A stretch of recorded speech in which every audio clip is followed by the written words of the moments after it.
Welcome to One Up Fantasy, helping you one up the fantasy football competition. For the latest in Chicago sports news, visit ChiCitySports.com. And now, here are the hosts of One Up Fantasy, Stephen Johnson and Chris Jackle. Kaboom!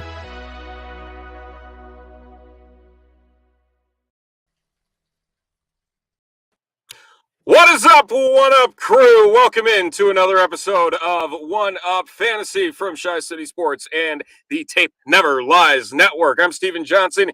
He is Chris Jackle. And Chris, we are finally through the preseason. We are through cuts, and we are ready for some actual football. We have less than 2 weeks. Less than 2 weeks. A week from Thursday. We're finally talking actual football. I'm pumped. I'm giddy. I don't know what to do with myself. I just can't contain myself, but this is amazing. Drafts are happening every day, every hour for some of us, those, those backdoor channel drafts some people are doing on here. But yeah, almost a week till we're kicking off and seeing what the hell's happening on the football side. But fantasy, there's a lot of things happening, and we got to get to it today, man. I mean, we saw some shockwaves going through the NFL with some cuts, some minor ones, some big ones, but I feel like we're going to talk it up or chop it up today. What do you say? Absolutely. We've got to talk about the NFL cut day, as well as some injuries that have happened since the last time we talked to everybody last Tuesday evening, including another running back going down. What that means, I know there are plenty of rosters out there who felt the impact of one J.K. Dobbins going down, and not too great, but hey, here we are, and that's the beauty of the game is you never know what it's going to throw at you, and heck, I mean, that's the argument that a lot of people will make. You never draft too early. You got to draft closer Absolutely. To the season. This is the heat of the redraft season as we know it. So very excited to get things moving and help you one up the fantasy football competition in your league. So we've got to get over some notes, and then we will be joined by the one, the only Jordan Vanek, the 4for4 Football, Awesomeo. He's working with FTN. He's working with Rumboyz Fantasy Network. He is all over the place. A fantastic young mind when it comes to the DFS game. He's going to help us fill out a week 1 DFS roster on DraftKings and hopefully raise some money for charity in the process to get things moving there to kick off the season, because we're committing a cardinal sin in starting a DFS lineup more than a week ahead of games. But hey, it's all for a good cause. Exactly. Can't win if you don't play. I feel like I'm playing the charity all over again. But hey, oh boy, Cars need some positivity. He's tired of all that negativity on the other show. Everyone's yelling at each other. People are getting upset. But it's good to have a little camaraderie and kumbaya. Apparently, that it is. So let's dive right into it. We'll talk to start things off. NFL cut day coming up in a second. But first, like we said, J.K. Dobbins is now out for the year. Knee injury sets him out. Makes you wonder, why play the starters the last preseason game? Might want to reserve your guys, make sure they're going to stay healthy. But here we are, and the Ravens getting knocked big time on the offensive side of the ball. Now, Gus the Bus Edwards leading the pack in that Ravens backfield was looked at as one of the better handcuffs in the NFL prior to the weekend slate of the last preseason games. And now we're talking about a guy, barring any kind of signing, that could be flirting in that RB2 category, maybe even higher, given the fact of how much the Ravens rely on that rushing game. In your mind, what round, what range do you consider Gus Bus, a potential fantasy pick in redraft leagues. It's interesting. I just actually came from a draft and he was sitting there in the 4th round and I was like, wow, it's nice to see. He ended up going in the 5th, which I thought he was gonna be more mid-round even with the injury. I mean, I just figured they're going to unleash Lamar more than hand it off to Gus, but last year Gus wasn't bad. I mean, he rushed for almost 750 yards. I think he had like 6 touchdowns. He was a guy that when JK was a beast and he was kind of under the radar, not really under the radar. I mean, he averaged like 6 yards a carry, but at the same point, I mean, at the same time, Gus is a guy they haven't gone out and signed anybody, and that's telling. If they were that concerned, they've had a week almost. It's been a week actually, like you said, Tuesday night, and they haven't ran out and grabbed some of the guys that are available. Maybe they're waiting for cuts today to see if there's anybody that they truly want to grab. But I mean, I'd be happy with Gus, getting him in the 5th or 6th round. I don't know. What do you think? I mean, he's like a running back 25 is what I've been seeing right now. He has jumped up obviously considerably, with respect to those rankings, but I just, there's still, if your draft is right now, there's just you don't know. It's a tough call, but if you can get him in the mid round, I wouldn't be disappointed. Even if they grabbed a veteran, because he's going to be the RB1 there. Even if they grab, we can talk about those guys after you give your pontification here. But what do you think about Gus? It's interesting. I mean, he really is a model of consistency. If you look at his 3 years in the league so far, 718 yards, 711 yards, 723 yards in his first 3 years in the NFL. And it makes you wonder, like, okay, like the consistency is there. Even the touches per game and the rushing opportunities per game, it has stayed so balanced in his first 3 years, and he's carried it out so well in the time that he's been a pro. Rookie year, 5.2 yards a carry. Sophomore season, 5.3 yards a carry. And then last year, 5 yards a carry. And then they come back and they reward him with a brand new 2-year deal. I think there are a lot of people that are kind of fading him back because they're not really seeing the full picture. And they're like, okay, there's going to be another guy there. It's going to be a shoot or drop, right? Right, and especially a back that has receiving ability, because that currently is not there, and that is not Gus Edwards. He has 18 career receptions. 18 in 3 years. That ain't good. 22 targets. Yeah. I mean, they're not looking to throw him the ball at all, I mean, that's not good. Exactly. But, I mean, you think about that offense as a whole. It's not an offense that relies on Lamar Jackson dumping the ball down to his running backs in the passing game, because Lamar Jackson is able to roll out of the pocket, take care of things, and obviously that's how he racks up all of these rushing opportunities himself. I'm seeing, Carr's comment here, could end up with over 1,500 yards. I mean, hell, I don't even know what could possibly happen or where the ceiling exactly is. Focal point on Lamar just going.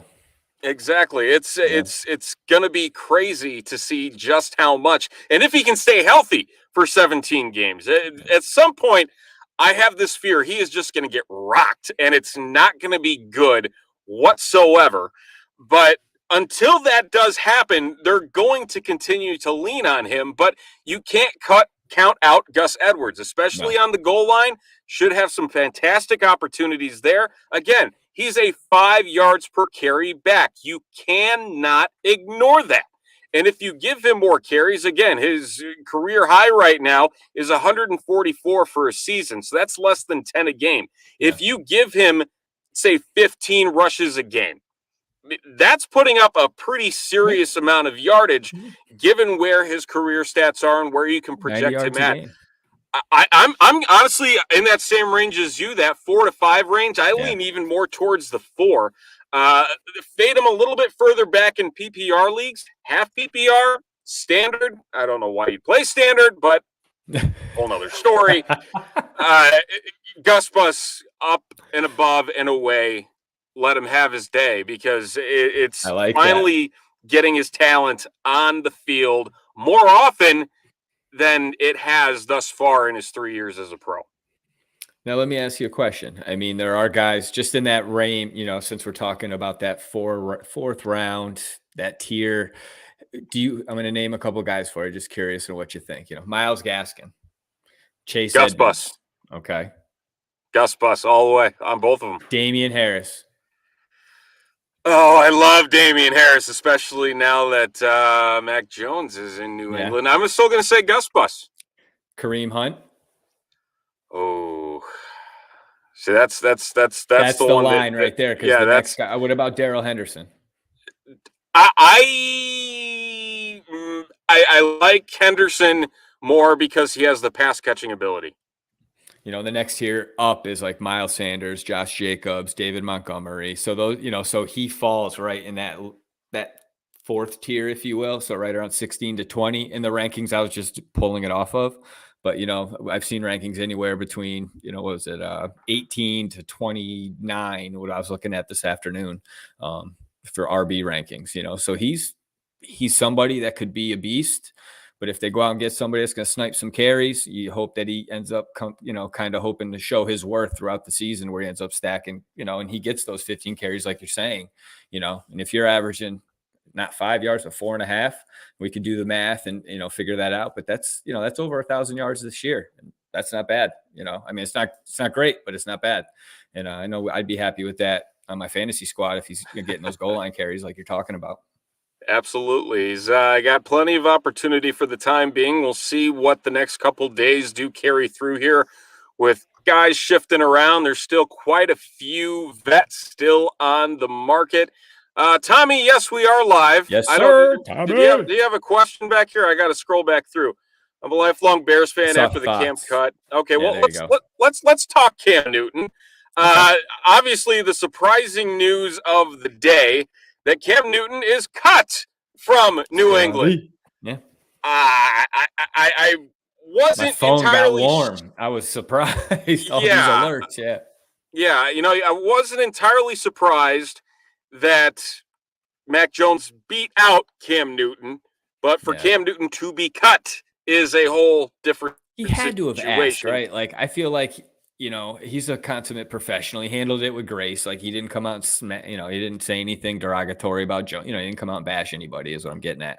But, right. He might have went to Belichick's like, look, if I'm not starting, let me get a shot to go somewhere else. There's some shitty fucking quarterbacks out there that I might be able to get, at least get some. Yeah, exactly. And there are some, there's some opportunity. Miami, he could go back up fucking Tua, and be their safety, insurance policy. Not that it's a good one, but it's better than nothing. Right.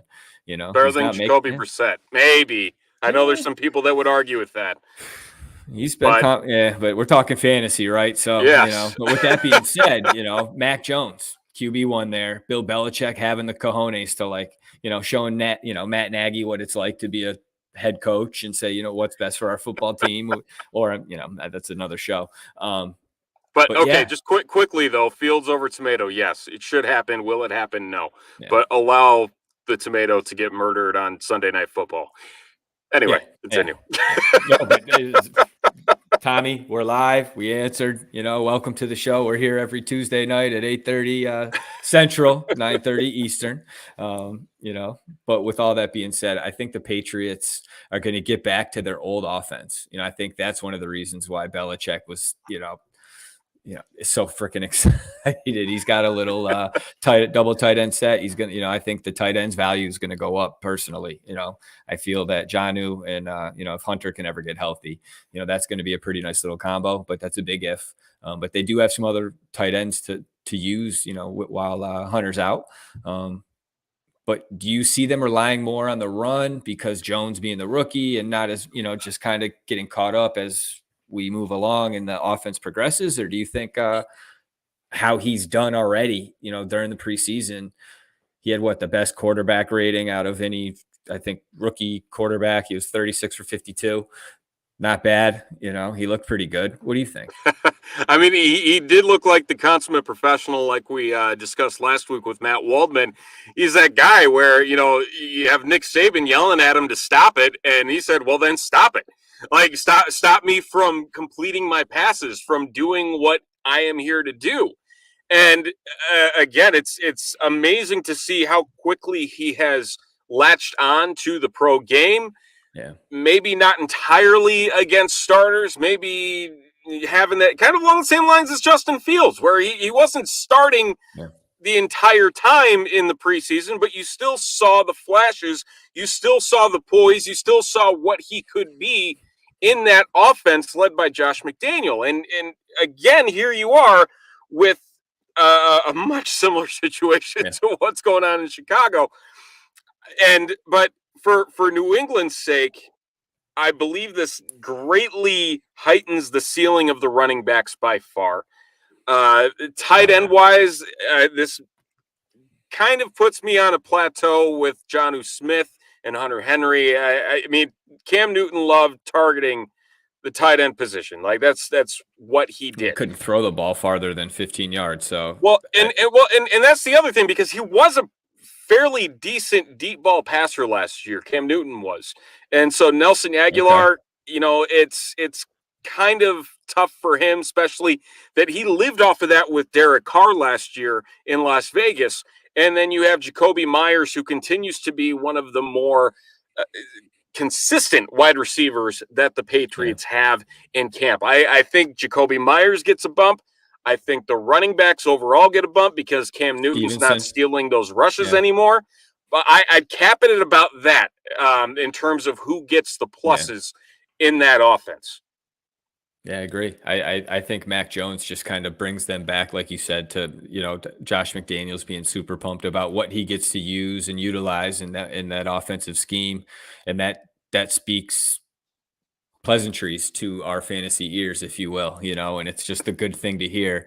So don't be afraid to grab a running back if you see one that, don't reach, there's some guys out there that you could probably, and Stephen, is there anybody that you would be very comfortable with, in terms of the running back room, Damian Harris, James White, and Stevenson, I'm sorry. I know that's the 1, 2, and 3, but which one do you like the most out of those three this year?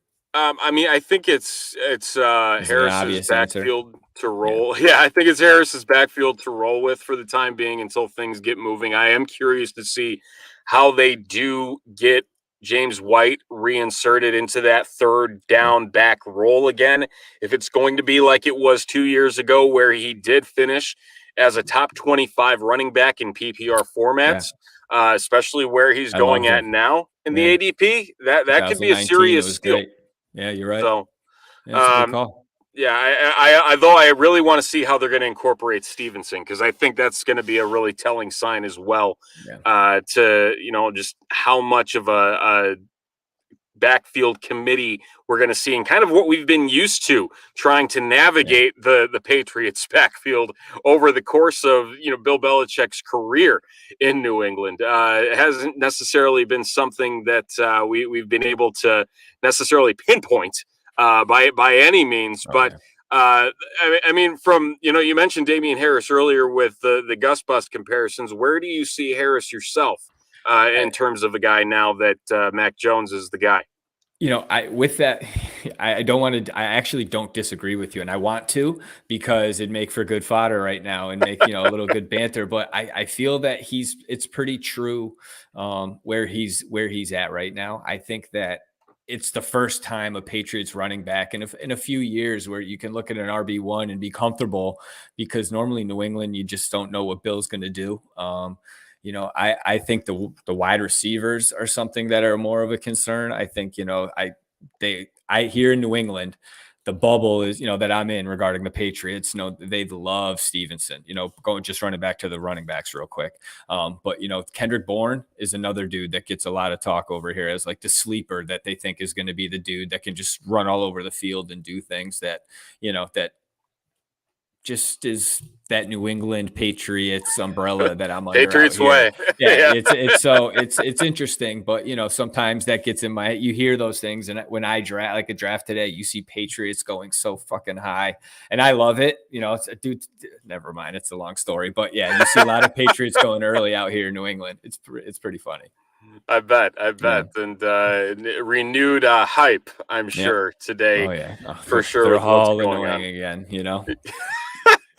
I'm sure you missed that As whole a Bears year. fan, it's like, fuck. I'm like, it's great. We get Fields, And they we're get back. Jones, and it's like, all right, they got Cam still, and then it's like, oh Jesus, here we go. Now your coach can't even start Fields. Look at you, big pussy. Like, oh, sorry, fart. It's like, oh yeah, you're probably right. But anyway, I digress. Pain. Yeah, sorry to curse. Pain. Hey, it's all good. It's all good. Got to get the anger out at That's some what the point, Bears right? do to me, Exactly. Well, talking about Cam Newton, we actually have a Panthers fan that's sitting in the green room here and going to talk some daily fantasy with him. If you're new to the daily fantasy game or just want to get some tips and tricks to the game, we're going to break all that down, maybe get his thoughts on Cam Newton as well to kick things off here. But how about we bring him in now, shall we? Yes, sir. All right. Let's roll.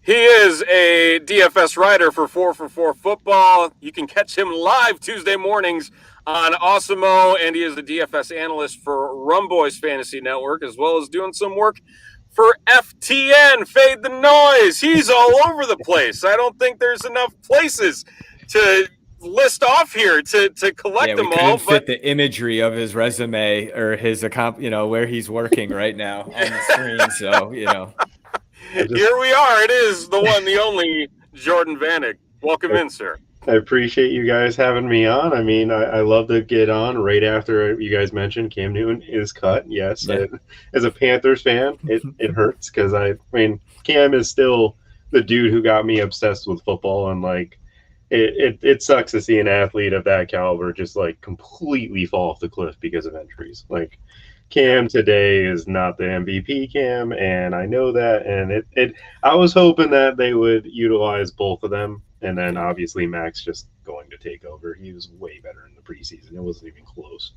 Yeah, it was to say the least. I mean, Cam had what, like 8 passing touchdowns last year? I think. Yeah, something heard. It was bad. And if people are like, oh, the Panthers should have kept Cam Newton instead of Teddy Bridgewater, and it's like, did you see Cam? Like, I mean, I don't like him. I mean, either way, both of the teams, the Patriots and the Panthers, Devontae Adams caught more receiving touchdowns than we threw touchdowns last year. So not a fun twist the knife. Thinking about all these comparison stats, it's very easy to twist the knife. So question here before we dive into the DFS thing. Do you believe that if you had to choose today, where do you think Cam falls? Where do you think he signs? Does he sign with anybody? Man, with the vaccination status, that's kind of the thing that I don't think teams are going to, sign him for that reason. But if I had to say there's one owner in the world that doesn't seem to care about anything besides being the guy that's right, and it's the Dallas Cowboys with Jerry Jones. I think that's the only, for me, that's the situation I see. Because, like, people will say Washington, but they didn't want him last year.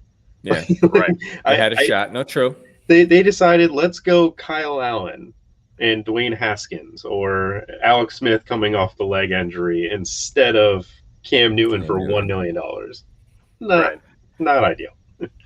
Yeah, I mean, Cooper Rush doesn't leave a lot to be desired as terms of a backup quarterback in Dallas. So it's not a terrible landing spot, especially with, if Cam Newton can stay accurate on the deep ball. I'm sure Amari Cooper would welcome that with open arms, as well as CeeDee Lamb would as well. Oh, yeah. But yeah, it'll be interesting. I'm curious to see where he does indeed land, because it could turn into a disaster and a half for fantasy players, especially if they're banking on certain things, and if he falls into the certain situation. Man, it would be wild, to say the least. So an interesting point by George, though. Saints, possible landings. They could put Taysom Hill back in that utility role. You have Cam as that back. They have him as the backup quarterback. Could be interesting.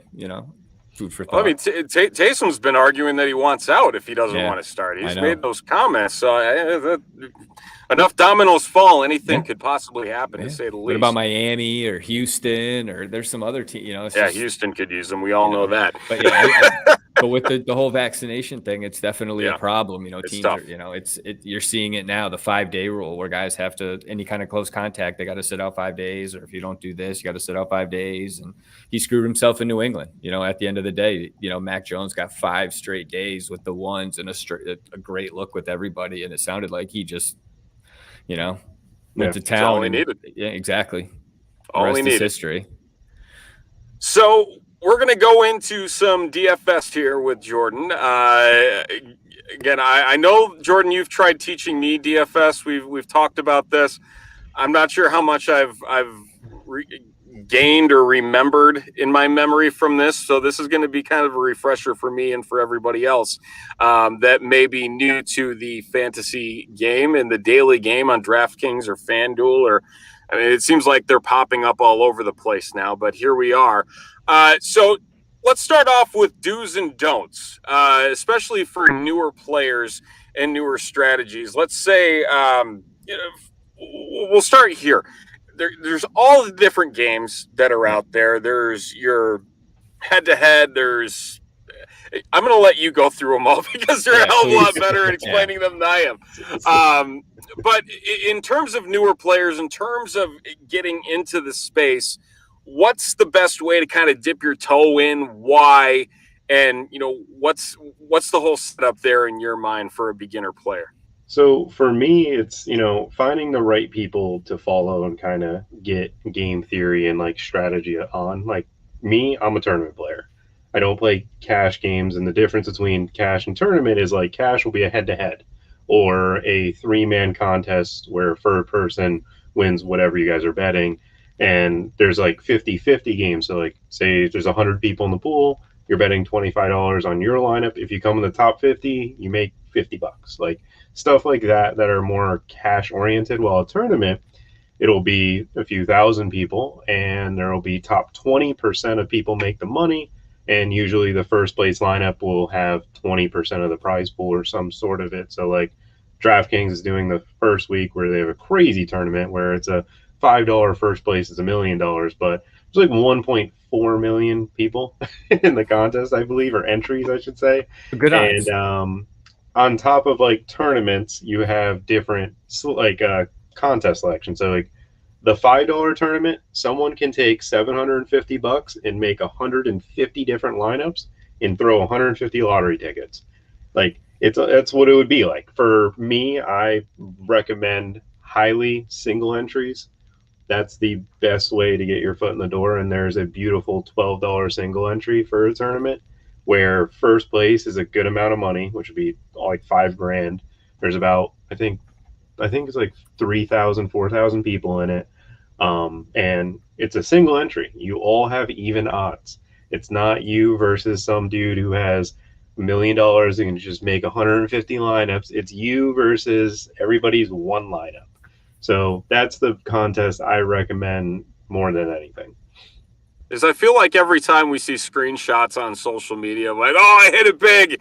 We're seeing like 50 things on a single line. It's like, oh, I don't have that kind of money to do that kind of stuff, let alone make the right choices, I guess is the best way to put it. So in terms of do's and don'ts of setting a lineup, what is the most important advice you can give to start setting those players and to start selecting those players? First thing is understand you will not get everybody. You're not going to have everybody.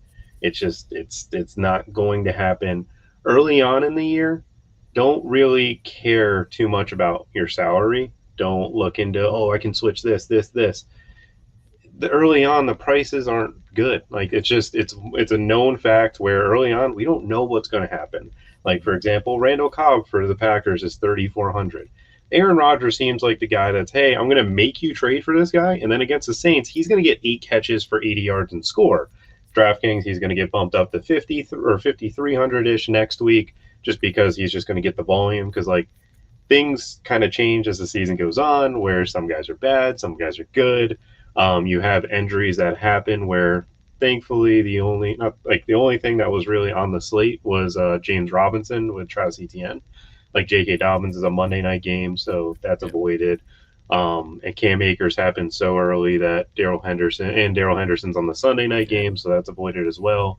But so salary remaining, and then for what I usually look for is like making the lineup and then looking at it as a whole. It doesn't make sense. Like I usually like to have a stack in the game in my lineup, and with this stack, I usually try to get a player on the opposite team in situations that it makes sense. So, for example, if the Packers are playing the Vikings, I know this is a Bear show. This is just the first example I thought off the top of my head. Thanks, Jordan. if I could go Aaron Rodgers and Devontae Adams and run it back with Dalvin Cook, I'll do it. Because last year that was a beautiful stack to play because they usually all played well in the game. Well, yeah. Or you could go with the Bills and the Cardinals last year where you go, I want Josh Allen, Diggs, and Cole Beasley, and then run it back with DeAndre Hopkins. That line, those four players combined for like 130 points that game. It's important to like your lineup has to make sense to a T because like if you're playing random players and one guy, like it's just not going to work. Like you need your quarterback with a receiver because it just makes sense. It's not going to be necessarily optimal because like I've seen weeks where random stuff kind of happens where I think it was last year the Falcons or Russell Wilson scored like 35 or 40, but it's because Chris Carson caught 2 touchdowns. So like it was playing Russell Wilson, Chris Carson, but not DK Metcalf and Tyler Lockett. Even though they played pretty well, it just wasn't optimal, but it gives you the highest chance to actually win when you play a stack. Now, is that like your golden standard, though? One of the things you always try to do? You try to do that stat? Okay. Yeah. It seems like a pretty good idea, you know? So you just look for that good matchup. You're following the trends, doing what you do best. Yeah, okay. Yeah, you're kind of describing my game to a T here, where I just play a bunch of random players and hope they hit. You beat me to it. I'm what you call a donator, apparently. That's fucking doing this stupid shit. And this guy's like, "Oh, do a stat." I'm like, "That's a fucking great idea." No wonder why I have $7 in my DraftKings account right now. And I mean, another thing I'll add to it is paying attention to Vegas over-unders. Vegas knows a little bit, and like early on, they're guessing. Like I don't care what anybody tells me, they are definitely guessing at this point. They have historical data and whatever, but the reality is we have no idea who's really that good. I remember week 1 2 years ago, the Ravens-Dolphins game was over-under was like 44.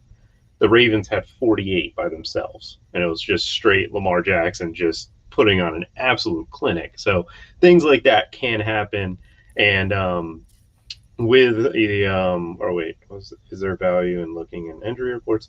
Yes, but I mean it's not do or die. Like injury reports that sway a certain team tremendously is important. Where last year Lane Johnson got tested positive for COVID, or one of those COVID incidents got ruled out 45 minutes before the slate. Washington's defense was 2,100. I was like, okay, they're locked in because Chase Young against whoever, Andre Dillard, and I'm like, yep, this is perfect. And the funny thing is I played Dallas Goedert as a tight end with the Washington football defense. It worked because the Washington defense, like defenses, you want turnovers, you want sacks. You don't care necessarily if they give up, like if they can give up 20 points, but they get a pick 6, your defense most likely made it in terms of value. Yeah. So, talking, aside from injuries, are there other signs that you look for in gravitating towards certain players and certain teams when you're setting your lineups, aside from kind of seeing those stacks and getting, say, a quarterback, wide receiver, and then, like you said, a situation where it's like Rodgers, Adams, and then Cook on the other end? Is there anything else that you kind of tie in and say, okay, this makes a lot of sense? Yes. So last year of the week that I'll kind of give the ideology behind some of the things that I do, I was tracking how many points teams were giving up to like tight ends when the tight end actually received like 3 to 4 targets. 4 or more targets. Because if a tight end goes out there and gets 1 target, like for example, Blake Jarwin, random tight end, that goes into the average against that defense's position. But when you actually factor in, like, okay, like, for example, Darren Waller against the Jets was the auto lock for me last year, because if you go back and actually look at the games where they played either like a Kelsey or they played, the tight ends actually got targets.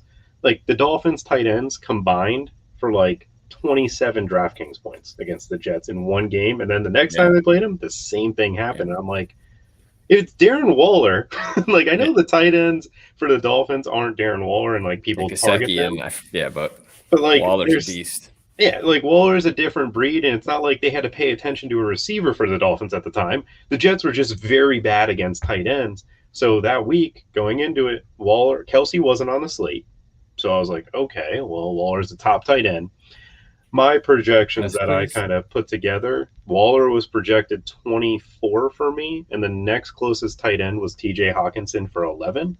And I was like, this is an obvious advantage. I'm just playing in Waller. I got lucky in the sense that Waller had the greatest tight end performance in the last like 20 years, where he went for, I think, like 200 yards. But my thought process was he was going to outscore the next tight end by like 12. He did it by like 30. So that's like that definitely was me getting more so lucky on that side of it. But the idea behind it was you still played the number there. Yeah. Yeah. Now, let me ask you a quick question. Sorry, Stephen. I just, every year, it's daily fantasy for a reason, but has there ever been a player that you would have seemed to find on your roster consistently? It's like, you almost drafted this guy on your team. It's maybe just kind of like a silly question, but I mean, there's such great players, but was there like Devontae Adams or, not even Patrick Mahomes, but is there any particular player that you seem to either love or just always drafted, So each year is one in its own, and it's actually funny that you mentioned that, because like 2018, if you fit in Christian McCaffrey and Michael Thomas in your lineup somehow that year, and Lamar Jackson, if you fit those three in every single Sunday when they were playing, you killed it. Okay. They were above and beyond better than every single player every week. They were so consistent. The pricing, like McCaffrey at 10K, and I was like, he was still optimal, which is just mind-boggling. But like, I mean, for me, it really depends. Like, there's players that I'm super high on. Like last year, Devontae Adams was my wide receiver one going into the year over Michael Thomas, just because I kind of saw it's Aaron Rodgers and it's Devontae Adams and nobody else. And like Drew Brees' arm was just dying more and more each year. So I was early on Devontae Adams, and I played him a ton early. But once pricing kind of caught up, and also last year, like there were other receivers that were playing really well, I went to them eventually. Okay. Yeah, well, so in terms of these different positions, and I know we discussed this previously, but in terms of fading, in terms of getting these guys at 10,000, even if again Christian McCaffrey is going to be optimal again. I mean, people in just regular redraft leagues are treating him like a cheat code at the 101 just because of just how much more he scores against other running backs. But again, in order to do that at $10,000 and $50,000 to work with, you're gonna hurt somewhere. What positions are best for fading in DFS? So this is mainly a DraftKings point of view for me, because FanDuel pricing's a lot softer there, so you don't need to like really fade as hard. But for DraftKings specifically, it's funny. Last year, I played more Jordan Akins in the Jets defense than I did other teams, like in tight ends. I wasn't playing the Evan Ingram because he just never was good. Like I'll take my like people kept paying up for Evan Ingram at like 4,400, and Jordan Akins was 2,500, and Jordan Akins with Deshaun Watson was getting like 5 to 6 points, and Evan Ingram was getting like 10. And that 2,000 salary remaining, I could go get my Devontae Adams. So last year specifically, it was tight end and the defense position, because I mean, it's crazy, but I played the Falcons defense when they played the Chiefs, because the Falcons they didn't make them 2K, they made them 1,900. I have never seen a defense be 1,900 in my entire time playing it. And I was like, they're just too cheap to pass on. And I mean, lo and behold, the Falcons held the Chiefs to 20 points, and I'm looking like a genius. And I'm like, I just played them because it made sense. Like, they're just so cheap not to pass up, because like, unless a defense scores 25 on a slate, the odds are they're sitting between 12 to 15. And like, if your defense gets you 8, it's only 7 points lost. Well, if you play the wrong quarterback and you'd go cheap there, and you miss out on the Mahomes 40-point week, it's not a good time. Absolutely. Well, I mean, it's funny you mentioned the Falcons. We talked about Dan Quinn a little bit earlier today, and just how terrible of a defensive coordinator he is. But it's interesting to see, because I think for a lot of people, at least myself, more of the casual DFS players, the donators, that they look at those lower teams and they think, oh, that defense sucks. But in reality, you just can't look at it like that. And really, like you said, the same thing goes for tight end. You mentioned Akins. Right, I think it was that the year he had like 6 or 7 touchdowns too. So I mean, he was scattering them in there at a pretty healthy rate. But again, I feel like there's just a couple specific stats in terms of just the DFS stats, like the points per dollar or whatever. Yeah, I'm sure you have much more detailed numbers than I do on this, but that obviously make a lot more sense to setting these lineups. Oh yeah, no, I mean, since you mentioned Dan Quinn, I'll go into some of the things. I went and did a kind of big data dive for some of my like draft or articles that I'll be doing with 4for4, and I wanted to see defensive coordinators in the most recent years, like who's giving up the most DraftKings points on average, tight end, stuff like that. So Dan Quinn, we'll go with him. He's the worst. He is actually the worst, and pretty much he's top 5 in every category, which is just not good at all. And like, I get it, the Falcons were bad, whatever, but when Raheem Morris came over, they changed drastically in a few positions of running back and tight end. And personally, I'm going to say, because I just believe that like the Falcons this year for week 1 against the Eagles, I'm playing them. I'm probably playing them most in my lineups, because Dean Pease is arguably one of the best coordinators in football.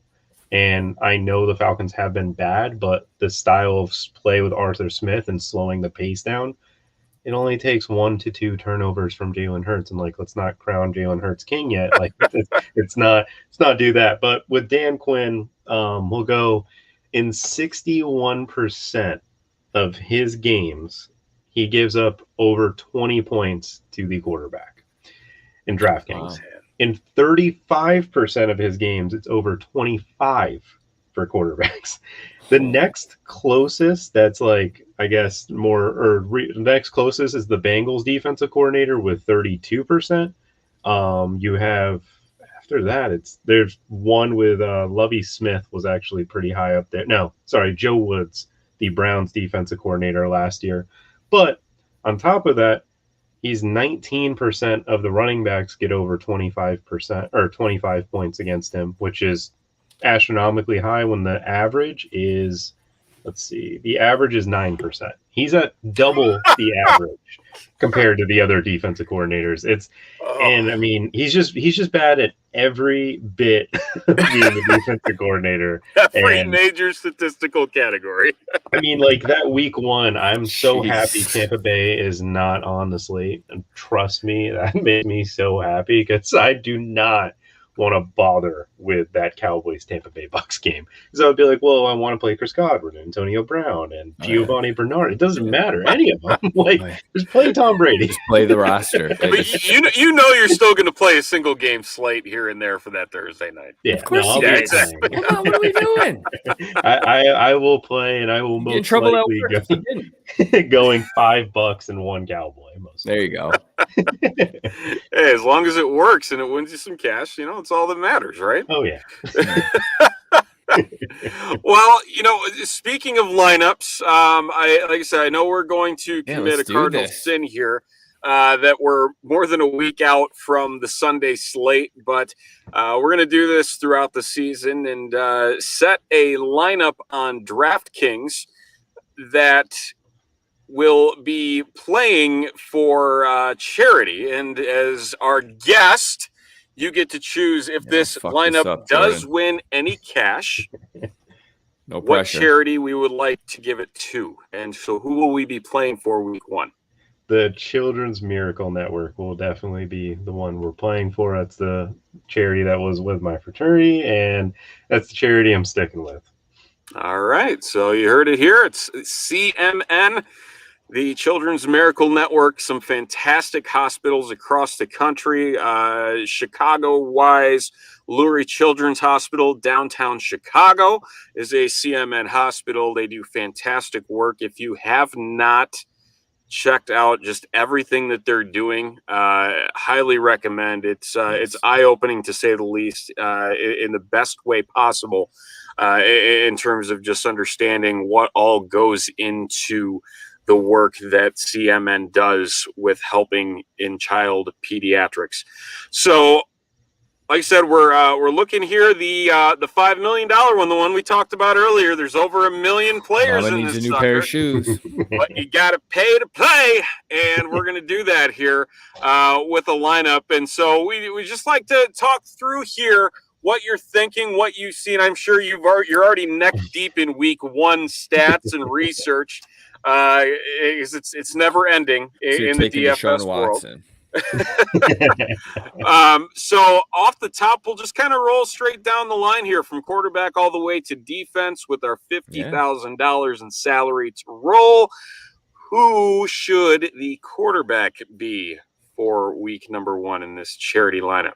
So normally I would say let's go plug in at his price currently, Aaron Rodgers, but with the Bakhtiari news about him starting out on the PUP, I am leaning away from Rodgers, and it does suck because Tannehill is on the COVID list. But the quarterback that I think will be viable because of his really, really, really low pricing is actually Sam Darnold. And I know I'm a Panthers fan and I'm a homer for it, but you're talking Jets, value. No. The Jets Jordan line is absolutely awful. And they just lost Carl Lawson for the year. They're trading for Shaq Lawson for week 1. But the Panthers, the only part of our team that I'm concerned with on offense is the O-line. But the Jets D-line can't take advantage of that. And the Sam Darnold revenge game is kind of upon us. So, and the first person I'm going to say let's pair Sam Darnold with is that guy sitting at the top, which this is what this will allow. That makes it affordable, right? All right. So that's stack right there. That's going to be the quarterback, running back, and we'll probably throw a receiver in there as well. So to that end, I know we talked about stacks a little bit earlier. 2-player stacks versus 3-player stacks, or even 4 if it does make sense. Is there a safe landing spot in that stack land that you normally fall on? Is it more 2 than 3, more 3 than 2? I prefer to go either. I mean, it depends on kind of the game. Like if you get like the Cardinals Bills where they can just kind of score, like you could see both of them being a complete shootout. Go for it. Like this is the type of game with Carolina and the Jets where I don't believe we need to run it back with someone, because J.C. Horn's going to go match up with Corey Davis, and I know Corey Davis has looked great in the preseason. It's now going to be against ones, and I know just J.C. Horn's a rookie, but he's going to do well against the big physical receivers and not necessarily the shiftier group.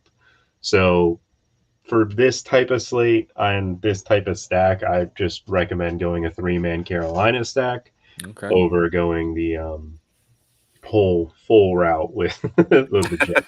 And you get, not lucky, but I mean, it makes sense with what you were saying before. Sam Darnold, getting him there for $5,000, definitely makes McCaffrey that much more affordable. You know, and I'm curious to see which receiver you're targeting. I have an idea, but who are you thinking next at the running back position? So with running back, there's been a few little injuries and a few little things that kind of made it, okay, let's go a little cheaper because kind of everybody's healthy. The person I'm actually leaning towards is Raheem Mostert for $5,800. Okay. The Lions are just awful. And that 49ers run blocking this past weekend looked amazing. And Raheem Mostert looked really good against, I know it was the Raiders and it was whatever, but the Lions are going to be one of those teams where I could see Mostert kind of being the one to break off that huge run. Suck. And the reality is like, I know Trey Sermon has been the rookie that everybody's like excited about, problem with Trey Sermon is he hasn't broken tackles at all in the preseason. Like, he hasn't done any of it. And I disagree that Darnold did not look good last week. Homer. The only thing he didn't look he didn't look good when he snapped the ball and the guy was hitting him as he caught the snap. But other than that, he looked fine. He ran the offense well. You get the rust off in the preseason. Yeah. That's what it's for. But here we are. Carolina. So we got for a little under 5,000 on an average remaining here. We are to the wide receivers, starting 3. Do we want to get that stack out of the way that you had hinted at? Which one of the Panthers wide receivers here do you feel is the best fit? I know this has kind of been a talking point just in general in fantasy and who the best value is. I don't, Jackal, who are you thinking here? Well, so I was going to ask a question. So when you typically do your lineup, right? Do you like to do it the way we're doing it, or do you fill in as you go? Like, you'll go quarterback, tight end, running wide receiver, or do you go right down the gamut because you have that strategy in mind when you're doing this? I'll usually start and throw the defense in there, just so I kind of know like where the real average remaining is, because that 5,000 changes drastically if we go throw Atlanta's defense in there. So should we skip over That's here? That's why I was curious. I wouldn't mind to throw in Atlanta's defense because I was just looking to see what All right, there we go. Boom. I wanted to see 55. 54, yeah, 55. So this is where who are you thinking here, Jordan? Would you go right to the Carolina wide receivers, or would you pick somebody knowing that you're going to go value on the wide receiver, within your stack? So the person I would go here is just to finish off the Carolina stack, and is actually going to be Robbie Anderson with 5,700. Yeah, makes sense. It's just one of those weird narratives where revenge game, whatever you want to call it. Robbie and Sam Darnold have actually played meaningful snaps together, and Sam has thrown touchdowns to Robbie Anderson, which is not many receivers can say they call it a touchdown from Sam Darnold, but he's one of them. That's the important part. And Robbie Anderson last year, week 1, absolutely was a huge part of the game plan. And with the Jets, they play a lot of the cover 2 and with Robert Saleh over there. And it's going to be an awful cover 2 because they don't have the safeties to run it or the DBs. And for week 1, Mack Jones. I'll take Mack Jones over Trevor Lawrence. I know Mack Jones is going up against the Dolphins, and he's, the Dolphins defense was so spectacular last year. I'm going to put quotations marks around it, because if you actually go dive into the numbers, Derek Carr went for 27 DraftKings points. Josh Allen killed them. Kyler killed them. They were good against Joe Flacco and the Jets. They were good against the Bengals with Brandon Allen. Like, their numbers are super inflated, and I understand that they have good corners. But the middle of the field's open, and Mack Jones this preseason was throwing in the middle of the field with confidence. Like, he was looking off linebackers, and Jerome Baker's not good. Like, I don't care what anybody says. It makes me feel good about those tight ends over in New England. Yes. Like, Jonnu Smith is a guy, Kendrick Bourne. I think Mack Jones is going to run it's going to be an offense that pisses you off, because if the Dolphins go and engage 8 when blitz the house and leave their corners on islands, Mack Jones is smart enough to put a blitz protection, and then James White just leaks out of the backfield, just little whatever, dumps it off and gets 10 yards. And if anybody knows a Brian Flores defense best, it's Bill Belichick. Already learned it. Yeah. As we all know, even just the track record of former Belichick prodigies against Belichick is not too great, with the exception of I'm going to blank on his name now. Mike Vrabel in Tennessee, being really the lone card there. Vrabel threatened to beat him up or something, and he got a fucking monster. Scare me. All right, so second wide receiver here.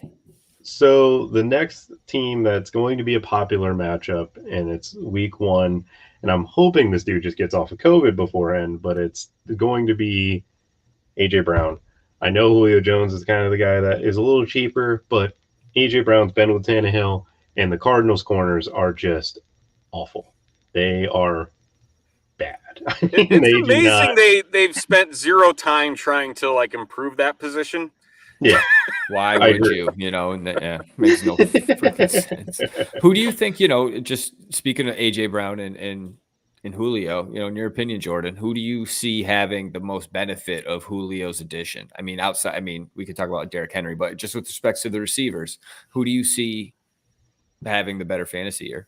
I think AJ Brown's going to be more consistent. I think that's what his uptake is going to be in. So at yards per catch, that's been at like 18 or 20 for the last 2 years, is going to go down. But with Julio Jones, I think Julio Jones is going to be the guy that wins you 5 weeks because he gets 20 plus points, while AJ Brown is a lot of the weeks getting you the 12 to 14 and then having that blow up 3 to 4 times of 20 to 30 points. Because, that offense with fully healthy, it's going to be a nightmare to match up against. And I know Tennessee's defense was abysmal last year with what they had, but Janoris Jenkins comes over and he's a man-to-man corner that can actually keep up with D-Hop week 1, because I was going to go with the run it back stack. The receiver, I think, is actually going to be just like a PPR just machine for week 1. It's going to be Rondale Moore. I think he's the way they used him in preseason. A lot of people like him, yeah. I think he can get 5 to 6 catches because I don't believe in AJ Green and I don't think Christian Kirk's good. I like the run it back with the Rondale Moore for extremely cheap. What's he going for? Yeah, I think he's like 30. Oh, that's a great. He might be even $3K. Are we adding him in here? Yeah. Okay. Oh wow. So then you can actually. I gotta go down the list. So now you got. He's $3K. You might want to search his name. Oh my god. He's as cheap as it gets. That's good. Yeah, I'm gonna have to search because I don't see him. Yeah, and go. This is why you're the prodigy, Jordan. This is why we're. This is good stuff right here. There he is. All right. It looks like the way they're utilizing him in the preseason was a lot of motion, just little things. And if you're they throw screens a ton, they can't throw screens to DeAndre Hopkins and expect Rondale Moore to block. That's just not going to go well. But if they do it the other way, it makes a little sense. And that's just a game that has a high point total and is going to be a very popular stack.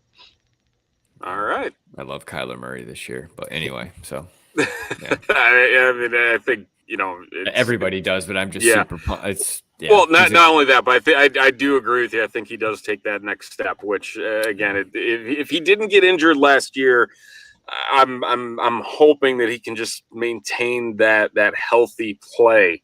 Because we all saw what happened last year with him down the stretch, and the Cardinals kind of folding up there with a chance at the playoffs.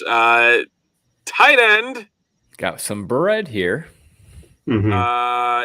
There's some. I don't know if I should scroll down further. There's one name on this list. I'm kind of surprised he's as low as he is. I know who it is. Who? Jared Cook. No, that's your guy.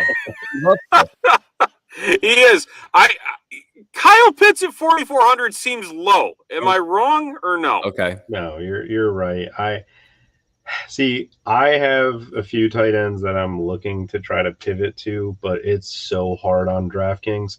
FanDuel, Kyle Pitts is 6K. Really? DraftKings, he's 44.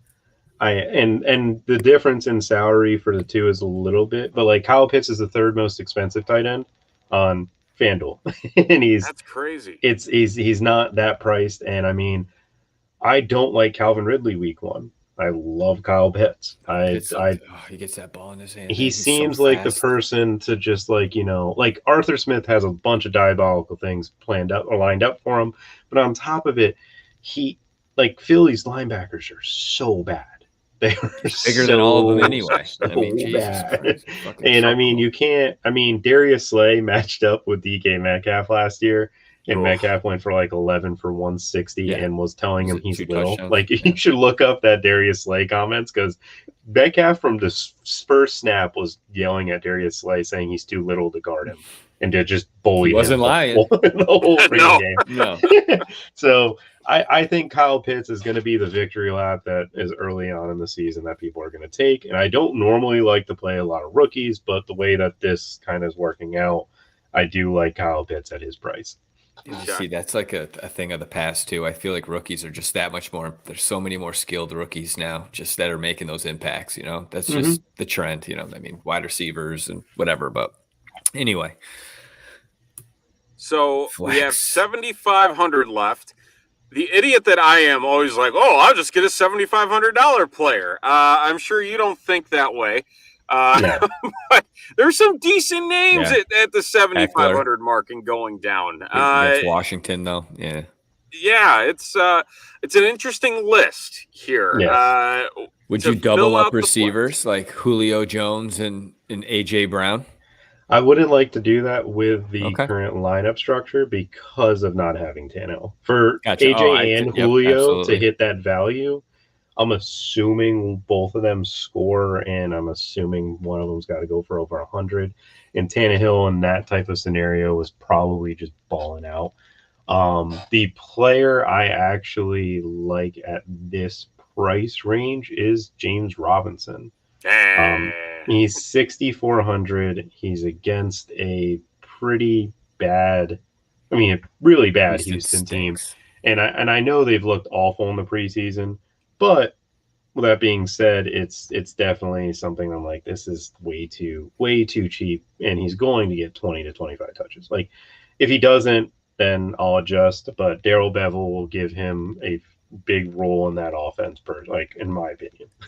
Yeah, just for the sheer fact that, Carlos Hyde, Urban Meyer scares me as a coach. I think he scares a lot of people. Yeah. As a coach and what he just might do. There's already been rumblings that there's some players upset with how he's kind of running the team and setting things up. And so that gives some thought of, okay, is he really giving some playing time to people who may not necessarily deserve it? But it's Carlos Hyde. Like, he's a husk of what he used to be. We'll bring in Frank Gore. More or less. But, a year ago, James Robinson had, I believe it was like an 85% team share of rushing opportunities, which is absurd on any level. But now he has a quarterback that can actually throw the ball, can actually extend plays out of the pocket, and really just open up that offense to the point where he's not seeing a stacked box on his rushing attempts. I'm also very biased. He's my hometown guy out of Rockford, Illinois. Okay. However, I agree with you here. Houston, it's hard to say anything nice about Houston. Just plain and simple. They have a football team. That's cool. and I will say, this is definitely a turn-up build type of lineup. Don't try to go throw this in cash. This is not. Do not use this in a cash game build, because it's. I just put wait. What? Fuck Jordan. Steven, what is going on? You told me. Again, this is a tournament lineup because you're getting low owners or low rostership from. You got most likely Sam Darnold's not going to come in at anywhere near 8%, maybe probably 5%. Rondale Moore won't touch 4%. Kyle Pitts is going to be pretty high roster. James Robinson, I'm assuming, will get a decent amount, but the Falcons won't. They will get less than probably 8% as well. Robbie Anderson won't as well, and AJ Brown will get a pretty good amount, and so will Mostert. But I don't think people are going to fit McCaffrey in as much as they should, because anytime McCaffrey is not 10K, you play him. That's been my rule for the last 2-3 years. Like last year, the week he came back, he was priced 9,400, and Dalvin was 93. And I put this is like one of those bad beat stories where I was playing the 20 entry $3 lineups, and I made 20 lineups, and all my lineups had Dalvin Cook and Christian McCaffrey in it, like every single one. And going happy. No, I had them both, but the problem is I was putting up shutters because there's a hurricane coming, and I was switching, and I wanted to put a little bit of Derrick Henry in the 20 entries, and my bigger lineups, which was the it's a 3-entry, $150 per lineup contest. I wanted those to be sure with McCaffrey and Dalvin. Put Derrick Henry in 2 of those instead of having Dalvin and McCaffrey like I did. So Dalvin and McCaffrey both scored 40 that week. The next closest running back scored 17. So in my 20 entries that were $3 each, it was $60 to $600. And I think it was all of them made the money. Every single lineup made the money, which was not supposed to happen in a tournament. Wow. And 7 of them would have won first place in my bigger entries because the person I also ran it back, ran it back, but like have little knowledge of is I played Drew Lock and Jerry Jeudy so I could afford this. And it was against the Falcons. And I knew the narrative that, because I mean, my high school, the Jerry, actually high school, Jerry Jeudy, Calvin Ridley, and Riley Ridley, and Greg Russo. So when they played each other, they've always joked around that they were going to go one up each other. So Calvin was hurt at the time, but Jerry's going to go ball on Calvin's team just off of narrative of just like showing up his friend almost. Like they always talked and joked about it. And Jerry went for like 150 and 2 touchdowns. It was a lot of garbage time stuff, but Drew Lock also ran for like 60 yards. It was a ridiculous week where I would have won a lot more money. I probably would have gotten the content a lot sooner. Better late than never. Oh yeah, no. This year I'm hoping to win someone some money. I mean, I've joked around with the guys in the chats that we've had, and I've said it would be cool to have one of you like, hey Jordan, you just paid for a trip to Disney with the family. Like you just helped 1 year of tuition. Like that would be such a cool thing to me personally.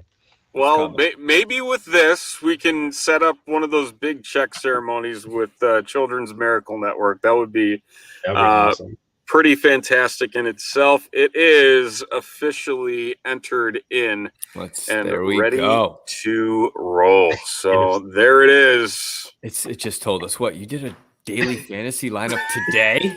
What is that? What it said? So we're the one idiot that didn't like just hit the reserve button. We're actually just like submitting the lineup now.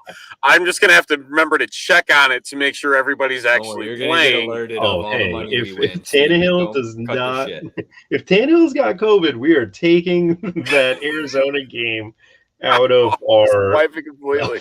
Now, can you go back and edit before Yes, you can edit. So the fun part about it is we actually don't have anybody playing at 4:00, which is pretty funny. But if you're in your lineup and say, make sure to never have a 4:00 guy in your running back spot if you can put him in your flex, because I ran into it last year where COVID, if someone gets ruled out for COVID, because that can happen at any given moment, you are able to switch that guy, and you want to leave the roster flexibility. Say you're playing Alvin Kamara, he's on a 4 p.m. slate, and he gets ruled out. You could switch that to Travis Kelce if you money wise. So instead of having to play like another running back, because sometimes the 4 p.m. games you're looking at, you're like, why is Raheem Mostert? Why am I now saving $3,000 in salary? Like that's not it's not fun. Again, just twist the knife just a little bit more in terms of today, Jordan. Thank you. Hey, no problem. I mean, there's a few people I recommend. Matt Gajewski, he's over at Awesomeo. He does college football stuff, and TJ Hernandez is an awesome cash game player with 4 for 4. And there's few people that I truly, if anybody ever asked me, hey, these are the guys that kind of got me started into like getting where I'm at. And I mean, I've learned a lot of things. I'm always open to and answer questions if you just reach out to me in DMs. And I mean, don't it's a gamble. And always got to remember to have fun with it. Never play more than you can't afford to lose. I've never done it. I started with $2, and I luckily and kind of was originally a little skill where I was 18 years old at a $2 Monday to Thursday lineup. Cameron Artis-Payne and Jaquiz Rogers were my running backs. These two mother effers. Holy shit. And it was $2, 127,000 people, and I came in second for $4,000. And that was the start to me getting more addicted into this. And then I was actually originally a 2-game slate player. So like I was only good on those Sunday night, Monday night games. I was awful on the whole slate. But that's awesome.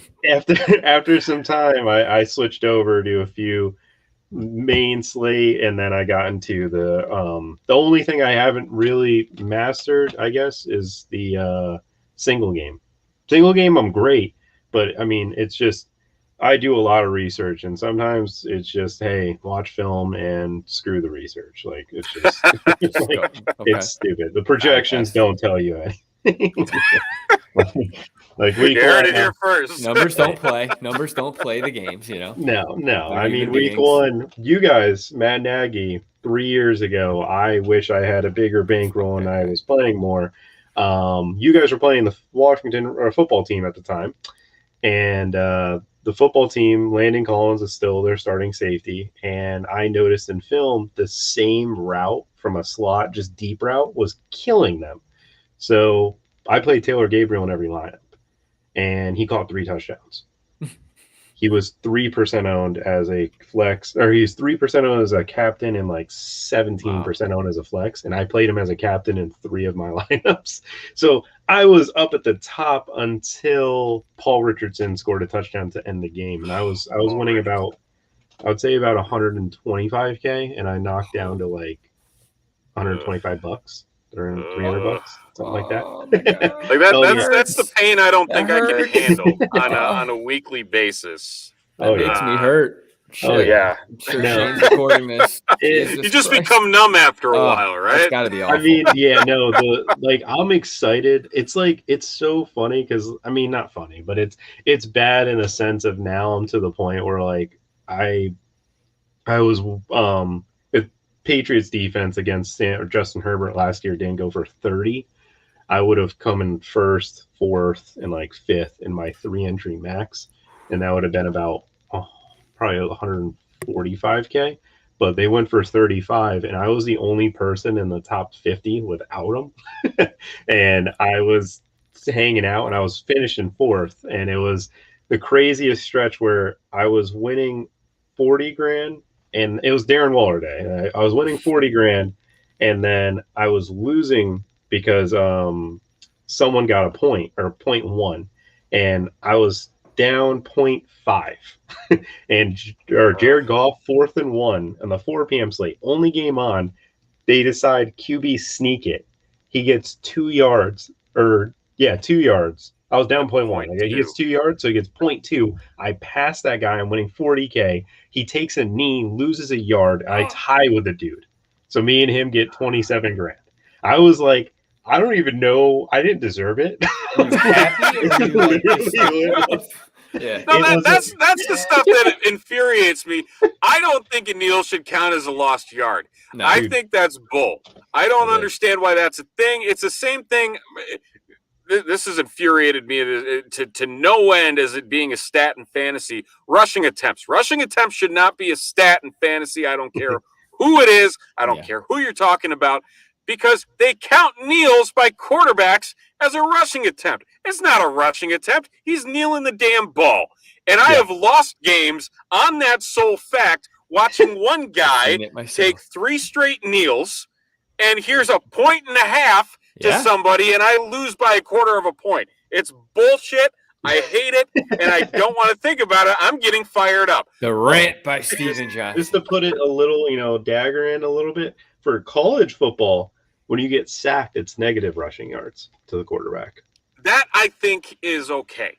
That's a real stat. So, like, when you look at rushing totals for Trevor Lawrence or Justin Fields, just remember, every time they've been sacked, that takes away for their rushing yards. Right. So, like, that's a no. For me as a college football DFS guy, because I also play that, no shot I'm doing that. I hate it. It's like if you play, like, because, I mean, ECU's on the slate, and, like, Holton Ayers is their quarterback, and he basically is, we call him the AAC TiVo, because all he does is just like run around and just sling it, and just being like, he's not really athletic, but he definitely looks like he tries, like TiVo-esque in the sense of like just a guy. Yeah, gotcha. He just like runs into people, but he gets rushing yards. And I had a slate where he got negative 45 rushing yards on back-to-back plays because of sacks.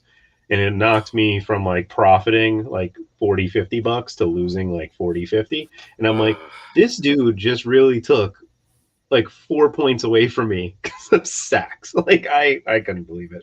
It is what it is. College football is a blast. I don't recommend that, but I do recommend if you want to throw away $15, go for it. It's so fun. It makes the Saturday fun. Oh A yeah, little bit more volatile, to say the There it least. is. Well, before we wrap things up here, obviously want to give you a chance to plug everything that you have Please. going on, where people can find you, and all these stats. I know there's a lot of them coming this year with these projects that you've been working on. So where can people find you? So you'll get my written content for 4for4.com, and that will be the GPP. I'll be tackling FanDuel and DraftKings. That's going to be where my work kind of goes. I usually build a player pool, which is something I didn't mention, I forgot to. But player pool to get that I'm going to be giving away on that article, where it'll tell you exactly the players I'm considering. With Awesomeo on Tuesdays, we'll be doing, I believe, a strategy type of show where it's just generic, but it's like, how are you looking at this type of slate coming up and different things? Dave Logaran and I forgot the other co-hosts will be coming on with us, but that'll be on Tuesdays. And then Rumboyz, you'll see a video pop out sometime during the week. And other than that, no, you guys can catch me on Twitter, Jordan Vanek DFS. If you have any questions, just reach out. That's where you'll find me. Great. Sounds good. We appreciate everything you've shared with us here. Like we said, hopefully getting some money here for Children's Miracle Network with that lineup. It's a long shot, but hey, like we said, got to pay. You got to and if you don't play, and if you lose, contact Jordan, DM him, and he'll reimburse you for your losses. He said that earlier. You lost for the children. Hey, Stephen, I will be changing that lineup if my opinion changes. I will be sending you a lineup. Hey, you are our expert. Hey, that's so what we're please. here for. Exactly. You got my info, man. You got my info. I love It's it. like then I see Stephen on his what you just personal walked account. into, Jordan. Stephen just tied with me in first place. You gotta be kidding me. Yeah. That's how that works. But hey, like I said, at least it's for a good cause. Absolutely. Along the way. And we'll definitely have some fun with it. And again, would love to have you back again later this season and talk some more DFS fun and everything else under the sun in fantasy. So again, appreciate your time, and thanks for hopping on. Appreciate you guys. Have a good one. All right, you as well. Take care. Later, bud. So again, just fantastic stuff from Jordan. My brain hurts. I learned a lot. as we're slowly growing, it's not legal out in your neck of the woods anymore, I don't think. No, daily fantasy is. It's the only legal. Okay. Yeah, so I can do the FanDuel, which I do, DraftKings and FanDuel. But we, hopefully they're talking, Mass, New York, everybody else is doing it around us. They just legalize weed out here. So it's like, we seem to be like, we're always the next step, so that's where we are right now, it sounds like in the next couple of years. I mean, our governor needs to, they call us, what is it? Go. We tax everything out here in Connecticut. So, hey, it's like Illinois. It's like the Illinois of the East. We're just trying to figure out who's going to run it out here, the casinos or the government, and that's how, so. Sounds accurate. Sounds like a fun conversation. Accurate. Yeah, I should be careful what I say. I don't know who's listening. They're watching. Hey. Everything is bugged. They're a part of our audience. Subscribing to TTNL. That's right. Well, that's going to do it here for One Up Fantasy tonight. Thank you all for tuning in. It was a heck of a show. Had plenty to talk about. Next week, the first round of games is here. We'll be talking glitches and cheat codes. We'll be talking speed runs, all of our fun games that we have along the way. Oh, let's go. I'm excited. Blood's flowing. I got a draft every day. Let's see. Tomorrow, Thursday, Friday, 2 on Saturday, and then I have 1 on my anniversary. So it's going to be. You're playing with fire, man. Oh, you're man, playing I'm fucked. With fire. It's definitely on the phone in the background type of shit. So we'll see what happens. You're pulling that DJ Khaled. Another one.